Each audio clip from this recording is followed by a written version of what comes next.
Alors bonjour et bienvenue dans cette nouvelle vidéo. J'aimerais tout d'abord vous remercier vraiment, mais vraiment, pour la première vidéo.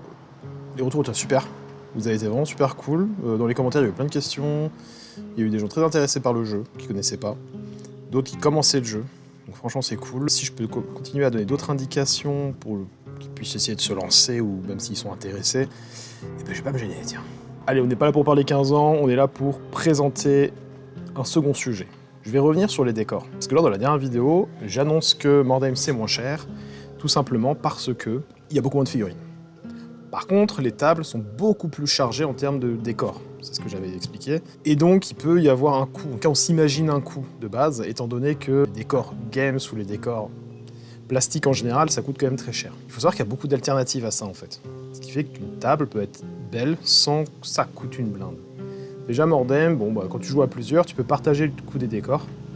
Ensuite, dans un groupe d'amis, il y a toujours quelqu'un qui est plus déterminé à fabriquer des décors éventuellement. Moi, j'aime bien faire ça, donc je le fais. Et je vais vous expliquer, vous montrer des alternatives. Tout d'abord, on va commencer par la base. L'impression 3D.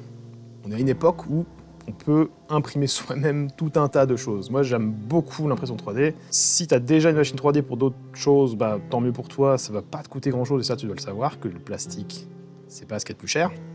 Si tu fais l'impression résine, ça peut te servir pour les petits éléments de décor, pour les gros, c'est plus compliqué. Donc, moi, je vais plutôt présenter des décors que j'ai pu imprimer pour ma campagne Voltan la cité aux pièces mortes. Ça m'a fait investir beaucoup de plastique. Mais au final, pour la quantité de décors obtenus, j'ai pas les tarifs exacts, mais j'ai pas l'impression de m'être ruiné, quoi. Ça, par exemple, les murs. Là, c'est des exemples de murs, hein, j'ai pas tout pris, il y en a beaucoup. Moi, j'achète tout sur My Mini Factory. En termes de modèle 3D, c'est la folie.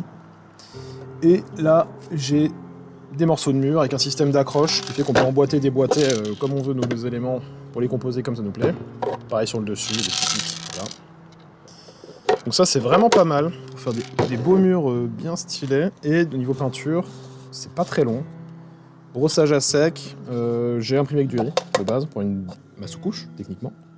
Ensuite, je suis venu dessus avec une autre peinture grise plus foncée, aspergée à des endroits aléatoires. Un premier brossage à sec. Après, j'ai fait genre du neon oil que j'ai fabriqué moi-même. J'ai badigeonné dessus et un brossage à sec et terminé. C'est pas très long. Ça prend du temps parce que c'est une grande surface, mais c'est pas compliqué en tout cas. C'est vraiment, ça se fait rapidement. Après, si vous avez une imprimante multicolore, là, il n'y a pas de peinture sur les parties rouges et blanches. C'est juste la couleur de base du filament. Donc si vous avez une imprimante multicolore, techniquement, vous pouvez aussi ne même pas avoir de peinture à faire. C'est très simple. Il y a d'autres types de maisons, voilà, avec des toits qui s'enlèvent si on veut habiter l'intérieur. Là, je ne l'ai pas peint spécialement, mais on peut vraiment faire un peu tout ce qu'on veut. Ça, c'est niveau impression 3D. Voilà, avec des ruines, un peu de mousse pour faire joli, quelques petites affiches en plus, et voilà, on a des modèles 3D nickel, ça fait du décor, ça fonctionne. Ça, c'est tout ce qui est impression 3D pour les gros décors. Après, il y a aussi les petits éléments. Ouais, une petite tente. Là, je les ai même pas peintes. J'ai juste mis du pigment pour de la salir, mais voilà. Donc des petites tentes, nickel pour du décor, hein, ça fonctionne en fond. L'impression 3D résine, moi ça me sert pour tous les petits éléments. Tout ce qui est avec les chariots, les petites tables, les chaises, les trucs, tout ça quoi, les petits chariots. Et tout ça c'est des éléments pour ma campagne, donc dont j'avais besoin pour ajouter de la vie au décor. Voilà, des petits tonneaux avec des pommes dedans, pourquoi pas aussi, des étagères, enfin voilà, énormément de choses. J'ai tout acheté sur ma Mini Factory. Dessus, je trouve absolument tout ce qui me plaît, c'est une dinguerie. Les plus grosses pièces, mais le toit, c'est normal qu'il n'y ait pas encore. C'est pour plus tard. Après, il y a le fait maison. Moi, j'utilise, voilà. Ça, c'est des bâtiments que j'ai fait moi-même, avec du papier, de carton plume, des petits bouts de bois, comme ça, là, tout plat. Ça, hop. Genre ça, voilà, des espèces de tiges en bois diverses, des petits trucs en bois comme les bâtons de glace. Enfin, ce genre de truc là quoi. Et bien ça sert à faire voilà, du plancher, à faire des poutres, à faire des trucs, faire les façades, etc. Donc j'ai utilisé ça pour toute la structure en bois de mon bâtiment. Du carton plume, voilà, j'ai acheté sur Amazon. Mais voilà, du carton plume pour faire les murs. Ensuite une peinture mélangée avec un peu de sable pour texturer la partie crépie. Ça marche très bien. Une fois que c'est sec, un petit coup de peinture dessus, puis voilà, hein. Nickel. Un peu de mousse, quelques affiches pour faire un peu genre. Et après, bah voilà, avec les petits éléments de déco imprimés en résine, il n'y a plus qu'à habiller la maison à l'intérieur pour les parties. Pour le sol, j'utilise ce genre de choses là.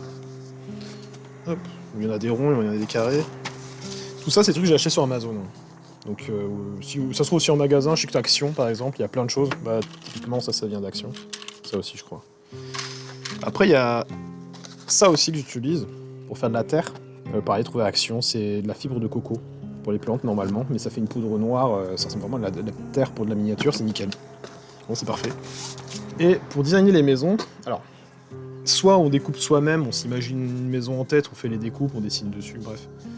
On découpe ses murs et ensuite on les assemble. Soit il y a des gars sur internet qui proposent à l'impression des modèles prédécoupés. Donc il suffit de découper de ça, tu le fous sur ton carton plume, des petits trous là où qui vont bien, et après t'assembles. Tes ruines, t'as des petits bâtiments, t'as tout, quoi. C'est extrêmement simple à faire. Et là, ça coûte vraiment que dalle. Franchement, ça prend du temps, plus que l'impression 3D, mais c'est moins cher encore. Donc, c'est le truc le plus abordable.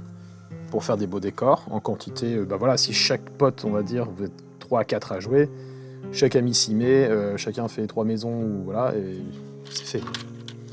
Et pour ceux qui ont vraiment pas envie de peindre, qui ont pas d'imprimante 3D, qui n'ont pas envie de les fabriquer parce que c'est pas leur truc, ça prend du temps flemme, il y a des alternatives. J'ai un ami qui achète ça et ça marche de fou sur la table. C'est des bâtiments en carton. Alors pareil, je vous donnerai le lien. Il y a sur Amazon, il y a leur site officiel, il y a beaucoup de choix et ça, ils font aussi pour du 40K. Ouais. Donc en vrai, là il y a tous les bonheurs du monde et ça coûte vraiment pas cher pour ce que c'est. Ça fait quand même des belles quantités. Au pire, c'est un investissement de 100 balles, mais il y a déjà une demi-table, quoi. Donc non. Les décors, finalement, c'est pas si cher que ça. Mordheim, il n'est vraiment pas si cher que ça. Même en comptant les décors. Et aussi, j'ai découvert récemment le papercraft pour faire des décors. Je n'y avais pas pensé au début, mais c'est vrai que finalement, si vous avez juste une imprimante papier couleur, et peut-être après on peut le renforcer en mettant du papier un peu plus avec plus de grammage, histoire que ce soit plus solide. Mais il y a des sites qui vendent des modèles à imprimer de maisons, d'éléments de décors divers, pour pas cher du coup. Et bah, c'est vraiment la solution si vous avez vraiment une flemme infinie, quoi. Et il y a des décors vraiment très très très très sympas à récupérer, je trouve. Je vous montre un peu ça, mais franchement, il y a du potentiel. Et après, dernière étape, il y a ce qu'on peut appeler les tapis de jeu. Celui-là, donc il est fait en relief fait maison aussi. Ça, j'ai mis une pâte durcissante, comme une pâte à modeler qui durcit à l'air, trouvée à Action. Ça coûte à peine 2 balles, je crois, pour un demi-kilo. Donc là, pour le total, en gros, ça m'a coûté 3,50 de pâte à modeler. Après, un peu d'herbe, un peu de plantes, des machins, des débris. Ça, c'est de la fibre de coco, la fameuse, le marron. Ça marche bien. Et c'est, en fin de compte, des plaques d'isolation, il me semble. Pareil, trouvé en magasin de bricolage. C'est pas très cher. J'en ai pris juste des un peu épaisses, pas trop chères, parce que bon, évidemment, il y a différents prix pour l'isolation. Mais ça fait le taf, quoi. Techniquement, je me suis pas fait chier à le peindre. Hein. J'ai la couleur de base, une bombe de peinture gris foncé, du petit sable pour faire des petits cailloux, la fibre de coco pour faire de la terre. Après, c'est des petites touffes de plantes, là. Bon, si vous faites du Warhammer ou quoi, vous en avez forcément quelque part pour faire l'herbe. Et après, c'est des mélanges d'herbes à la con qu'on trouve un peu partout. Ça, chacun fait à sa sauce. Et bah voilà. Après, voilà, le bâtiment que j'ai fait moi-même, c'est pour la guilde marchande de ma campagne du coup de Voltan, la cité aux pièces mortes. Là, c'est un très grand bâtiment, parce que l'idée, c'est que les joueurs avaient quasiment une partie entière à faire avec ce bâtiment, donc il fallait qu'ils puissent un peu se déplacer dedans quand même, ou qu'il y ait des éléments intéressants dedans pour que ça accompagne le lore. Et voilà. C'est accessible.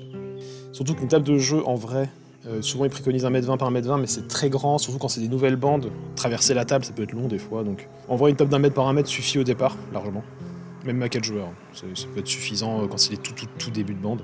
Si jamais vous faites pas de tapis de jeu en relief, il existe les playmates, mais ça pareil, je pense que vous connaissez déjà.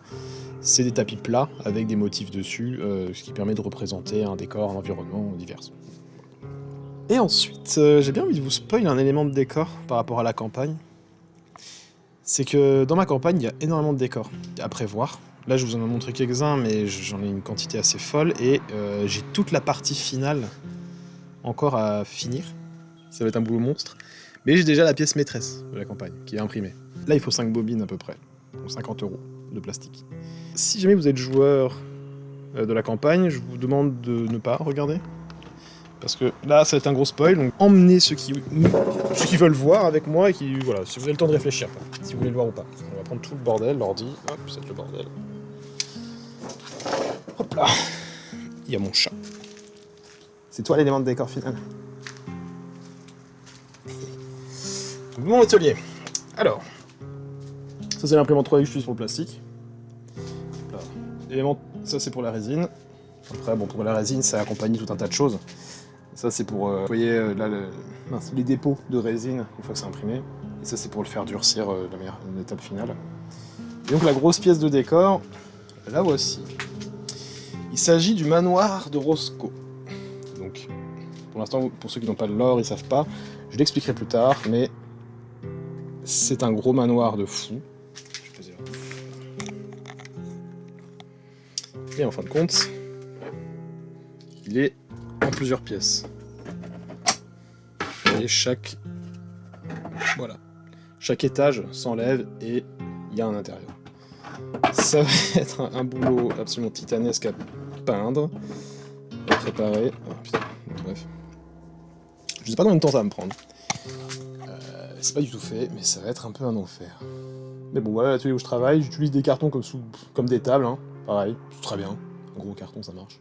Et pour les bombes de peinture, ce que je préconise, c'est pendant les périodes de soldes, d'aller dans vos boutiques qui en vendent, de manière générale. Moi, c'est Cultura, et quasiment toutes les soldes à Cultura, ils sont à moins 70%, il y a quasi toutes les couleurs. Chaque année, j'y vais, je fais le plein. Je préconise ça, parce qu'en plus, la peinture est d'une qualité correcte, parce qu'à Action, vous avez aussi des bombes de peinture pour les sous-couches. Juste des fois, la peinture, elle est pas toujours top, la bombe, c'est pas toujours... Le jet, on va dire, est pas toujours lisse. C'est pas la grande qualité non plus, mais ça fonctionne. J'ai fait toutes mes armées avec quasiment. J'ai eu un peu de mal pour certaines figurines où la peinture glissait dessus après, sur la sous-couche. Je sais pas pourquoi, il y a certaines peintures, elles s'accrochaient pas. Donc il a fallu que je passe et repasse, je sais pas combien de couches avant que ça prenne. C'était que sur quelques figurines, je sais pas. Quand c'est pas les voitures, c'est les insectes. Je vais quand même vous montrer quelques images de la dernière partie qu'on a faite au niveau de la table de jeu. Comme ça, vous aurez aussi une autre idée globale.